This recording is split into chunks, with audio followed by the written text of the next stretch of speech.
Now let's turn to David Trim for a look at Adventist history. This week, learn about the first conference that was held to define the church's core beliefs.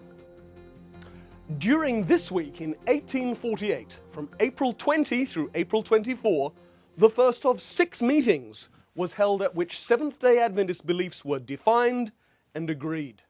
Sometimes called Sabbath Conferences, sometimes Bible Conferences, at these meetings groups of former Millerites came together to identify what they believed in common.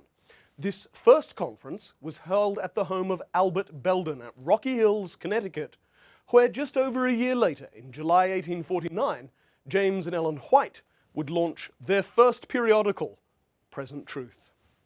The Whites had attended this first 1848 conference, having been invited by E.L.H. Chamberlain, a layman of Middletown, Connecticut. He and his wife were among the first Adventists of that state to accept the Seventh-day Sabbath.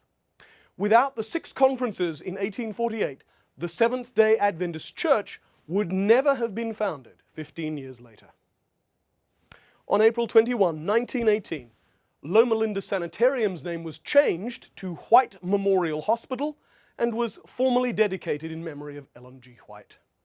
And 3 years and a day later, on April 22, 1921, the first Adventist baptism in the Venezuelan state of Guerrico took place when American missionary W.E. Baxter baptized 21 converts at Camagüey and then organized them into a local church.